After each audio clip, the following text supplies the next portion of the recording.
जय श्री राम। यहाँ तक की रामायण कथा मैं कह चुकी हूँ। आगे की कथा इस प्रकार है। उत्तरकांड परिचय।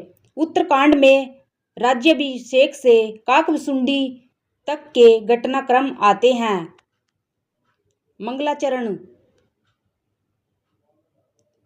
मोर के कंठ की आभा के समान नील वर्ण, देवताओं में श्रेष्ठ ब्राह्मण के चरण कमल के चिन्ह से सुशोभित, शोभा से पूर्ण, पीताम्बरधारी, कमल नेत्र, सदा परम प्रसन्न, हाथों में बाण और धनुष धारण किए हुए वानर समूह से युक्त भाई लक्ष्मण जी से सेवित, स्तुति किए जाने योग्य श्री जानकी जी के पति, रघुकुल श्रेष्ठ पुष्पक विमान पर सवार श्री रामचंद्र जी को मैं निरंतर नमस्कार करता हूँ।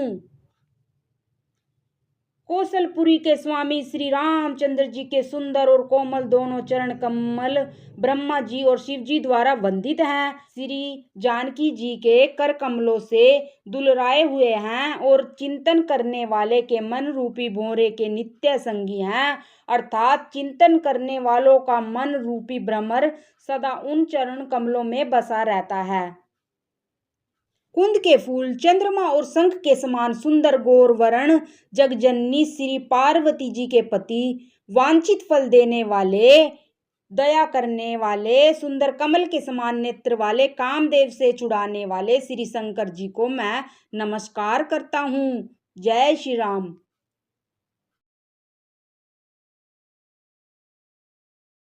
भरत विरह तथा भरत हनुमान मिलन। अयोध्या में आनंद। श्री राम जी के लौटने की अवधि का एक ही दिन बाकी रह गया, अतएव नगर के लोग बहुत आतुर हो रहे हैं। राम के वियोग में दुबले हुए स्त्री पुरुष जहां तहां सोच कर रहे हैं कि क्या बात है, श्री राम जी क्यों नहीं आए।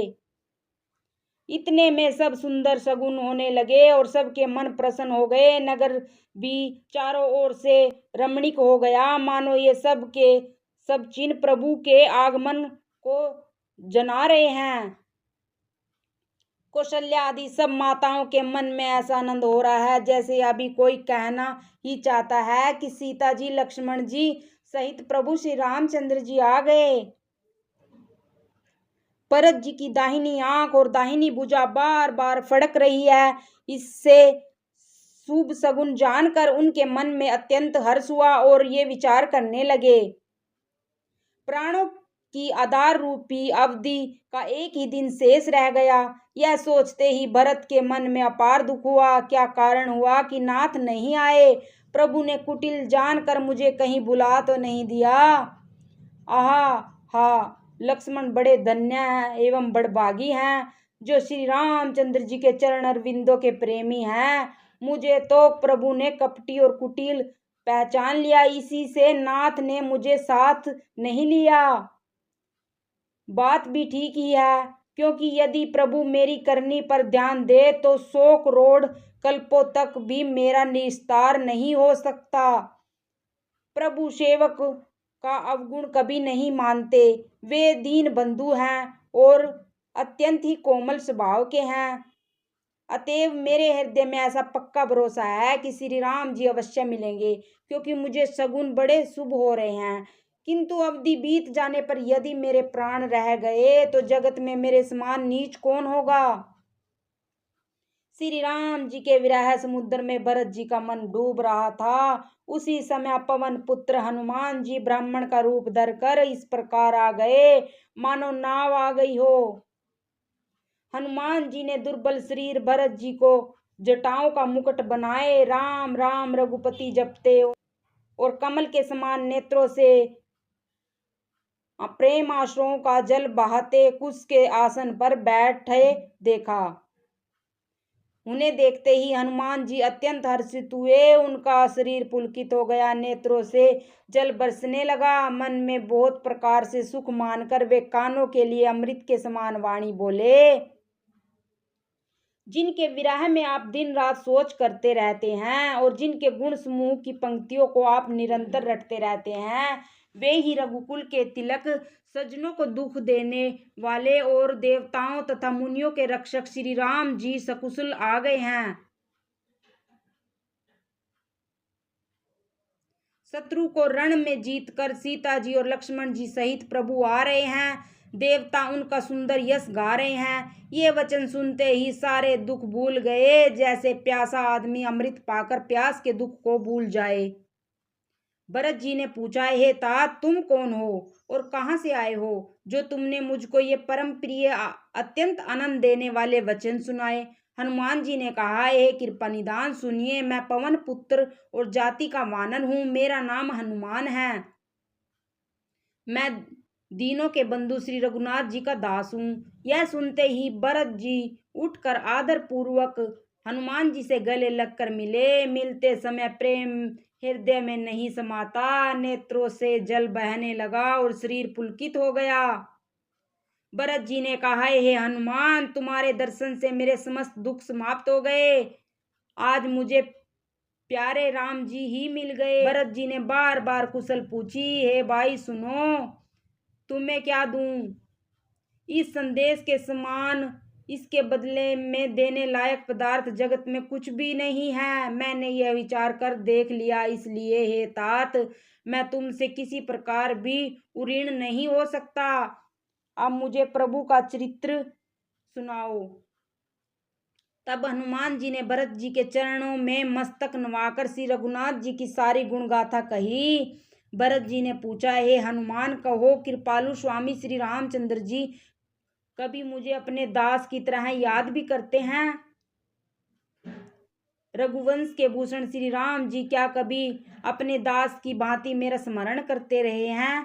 भरत जी के अत्यंत नम्र वचन सुनकर हनुमान जी पुलकित शरीर होकर उनके चरणों पर गिर पड़े और मन में विचारने लगे कि जो चराचर के स्वामी हैं, वे श्री रघुनाथ जी अपने श्री मुख से जिनके गुण समूह का वर्णन करते हैं, वे भरत जी ऐसे विनम्र, परम पवित्र और सद्गुणों के समुद्र क्यों ना हो।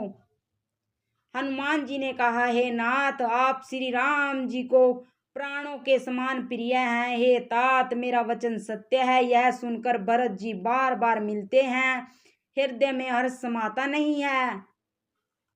फिर भरत जी के चरणों में सिर नवाकर हनुमान जी तुरंत ही श्री राम जी के पास गए और जाकर उन्होंने सब कुशल कही।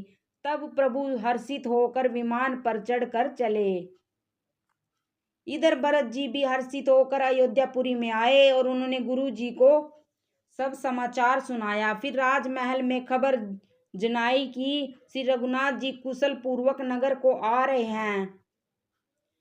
खबर सुनते ही सब माताएं उड़ दौड़ी। भरत जी ने प्रभु की कुशल कहकर सबको समझाया। नगर निवासियों ने यह समाचार पाया तो स्त्री पुरुष सभी हर्षित होकर दौड़े। श्री राम जी के स्वागत के लिए दही, दूब, गोरचन, फल, फूल और मंगल के मूल, नवीन तुलसी दल आदि वस्तुएं सोने की थाली में भर भरकर हथनी की सी चाल वाली सौभाग्यवती स्त्रियां गाती हुई चली। जो जैसे हैं वे वैसे ही उठ दौड़ते हैं। बालकों और बूढ़ों को कोई साथ नहीं लाते। एक दूसरे से पूछते हैं, भाई तुमने दयालु श्री रघुनाथ जी को देखा? प्रभु को आते जानकर अवधपुरी संपूर्ण शोभाओं की खान हो गई। तीनों प्रकार की सुंदर वायु बहने लगी। सरयू जी अति निर्मल जल वाली हो गई, अर्थात सरयू का जल अत्यंत निर्मल हो गया। गुरु वशिष्ठ जी, कुटुंबी, छोटे भाई शत्रुघ्न तथा ब्राह्मणों के समूह के साथ हर्षित होकर भरत जी अत्यंत प्रेम पूर्ण मन से कृपा धाम श्री राम जी के सामने अर्थात उनकी अगवानी के लिए चले। बहुत सी स्त्रियां अटारियों पर चढ़ी आकाश में विमान देख रही हैं और उसे देखकर हर्षित होकर मीठे स्वर से सुंदर मंगल गीत गा रही हैं। श्री रघुनाथ जी पूर्णिमा के चंद्रमा हैं तथा अवधपुर समुद्र है, जो उस पूर्ण चंद्र को देखकर हर्षित हो रहा है और शोर करता हुआ बढ़ रहा है। स्त्रियां उसकी तरंगों के समान लगती हैं। यहाँ विमान पर से सूर्य कुल रूपी कमल को प्रफुल्लित करने वाले सूर्य श्री राम जी वानरों को मनोहर नगर दिखला रहे हैं। वे कहते हैं, हे सुग्रीव, हे अंगद, हे लंकापति विभीषण, सुनो, यह पूरी पवित्र है और यह देश सुंदर है। यद्यपि सबने बैकुंठ की बड़ाई की है, यह वेद पुराणों में प्रसिद्ध है और जगत जानता है, परंतु अवधपुरी के समान मुझे वह भी प्रिय नहीं है। यह बात कई कोई बिरले ही जानते हैं। यह सुहानीपुरी मेरी जन्मभूमि है। इसके उत्तर दिशा में जीवों को पवित्र करने वाली सरयू नदी बहती है, जिसमें स्नान करने से मनुष्य बिना ही परिश्रम मेरे समीप निवास पा जाते हैं। यहाँ के निवासी मुझे बहुत ही प्रिय हैं। यह पूरी सुख की राशि और मेरे परम धाम को देने वाली है। प्रभु की वाणी सुनकर सब वानर हर्षित हुए। जिस अवध की स्वयं श्री राम जी ने बड़ाई की है वह धन्य है। जय श्री राम।